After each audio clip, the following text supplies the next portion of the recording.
عقیدہ نمبر 23 وکل شیء یجری بتقدیره و مشیئته. هر کار په دنیا کې د الله تعالی په تقدیر او د الله تعالی په مشیت باندې کیږي.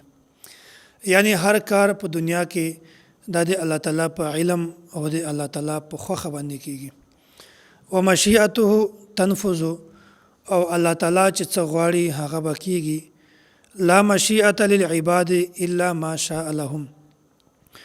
د بندگانو د چاهت مطابق هر هغه کار کیږي چې کوم کار الله تعالی د دې لپاره وغواړي او چې کوم کار الله تعالی نه وغواړي هغه کار به نه کیږي. فما شاء لهم کان وما لم یشاء لم یکن.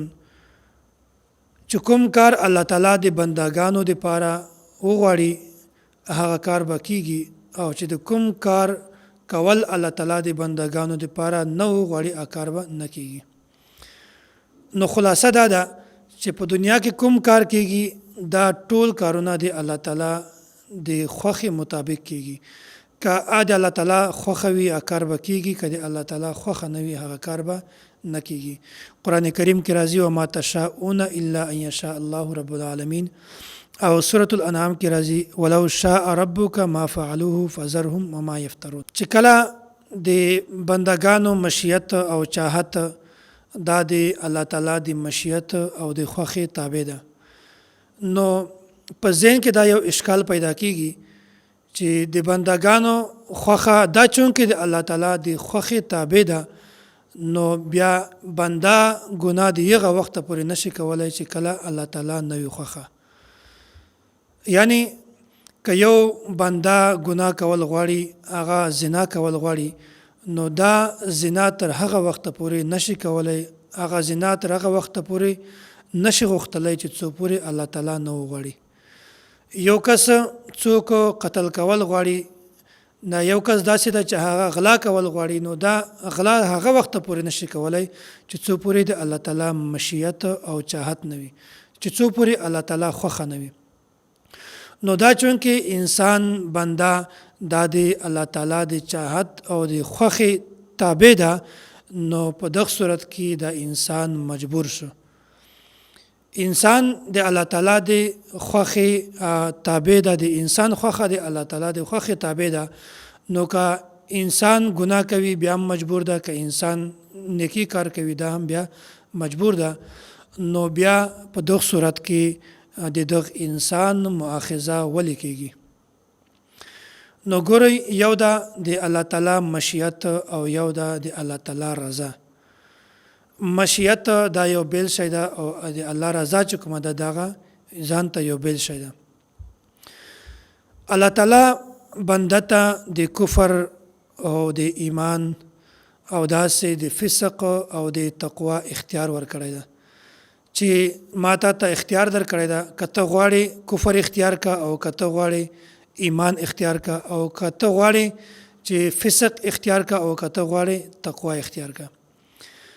په دې ځای کې الله تعالی د کوم بنده چې کوم کار کوي دا الله تعالی دغه بنده ته اختیار ورکړی ده.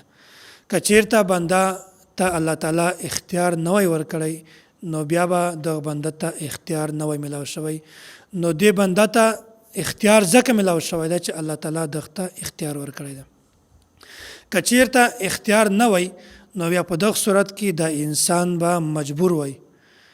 که د ګناه کولو اختیار الله تعالی نه وای ورکړی د انسان په نیکی کولو باندې مجبور وای. که الله تعالی د نیکی کولو اختیار الله تعالی نه وای ورکړی دا سره بیا د ګناه کولو باندې مجبور وای.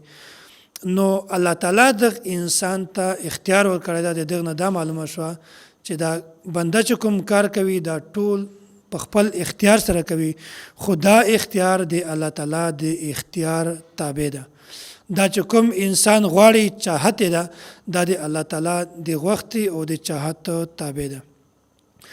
دغه دا مطلب نه ده چې الله تعالی یو کار کول غواړي ځکه بنده دا کار کوي، الله تعالی یو ګناه کول غواړي ځکه دا بنده دا ګناه کوي، یا الله تعالی د نیکی کار کول غواړي ځکه دا بنده دا کار کوي. دا مطلب د دې هیڅ کله نه ده، بلکې د مشیت معنی دا ده چې الله تعالی دا غواړي چې زه به بنده ته اختیار ورکوم د نیکی کولو اختیار به ورکوم او د ګناه کولو اختیار به هم ورکوم. نو بیا د بنده خپله خوښه ده که دی د نیکي کولو اختیار ځان ته خوښ کي او نیکي وکړي یا د ګناه کولو اختیار ځان ته خوښ کي او دی ګناه وکړي. دا ټول اختیار دا صرف د الله تعالی د اختیار په وجه سره ده. دا کوم بنده ته چې اختیار ملاو شوی ده دا د الله تعالی د اختیار په وجه ده. نو په داسې صورت کې دا انسان مجبور نه ده بلکې په خپل اختیار سره دا کار کوي. او بل دا رضا مطلب یو د مشیت او یو د رضا. د مشیت مطلب خو ما دا درته ذکر کو چې د بنده اختیار دا د الله تعالی د اختیار مطابق ده. دا مطلب نه چې الله تعالی یو کار کول غواړي بیا د هغه بنده کار ضرور وکړي. دا مطلب هیڅ کله نه ده. په داسې صورت کې خو بیا یو انسان مجبور جوړیږي. بیا په داسې صورت کې د انسان امتحان صدور کله هم نه کیږي.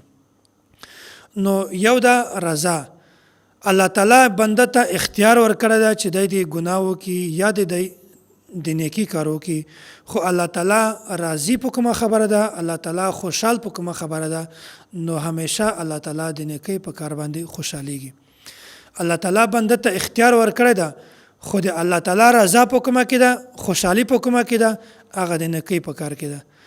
نو رضا مطلب دا ده. په یو مثال سره زه دا خبره تاسو ته بیانوم چې مونږ مرکز اهل سنت والجماعت چې کوم سربراه متکلم اسلام حضرت مولانا محمد الیاس ګومن حفظه الله نو په دې مرکز کې د کال په اخر کې 12 ورځې دا کورس کېږي.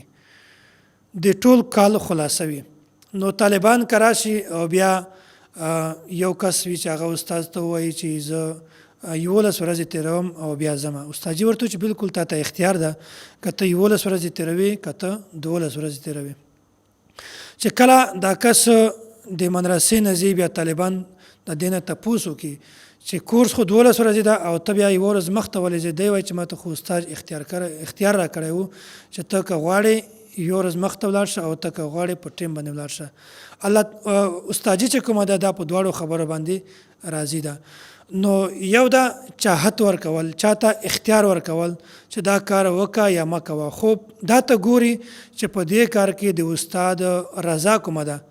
آیا استاد په دې خبره باندې خوشحاله کیږي چې دا کس ته 11 شپېتم شي یا د 12 یا نو په دې کې به دې خبره ته ګوري چې استاد کله هم په 11 شپه باندې نه خوشحالېږي بلکې استاد هلته خوشحالېږي چې کله د طالب مکمل 12 شپې دلته تم شي.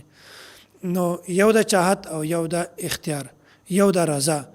نو الله تعالی هر بنده ته اختیار ورکړی دا چې دی په خپل اختیار سره نیکی کار وکړي یا دی په خپل اختیار سره د ګناه کار وکړي.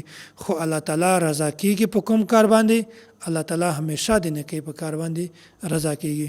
نو دا مطلب د دغه چې لا مشیت للعباد الا ما شاء لهم چې الله تعالی چې کوم مشیت او چاحت ته د انسانانو د بندگانو د مشیت او د چاحت تابع ده.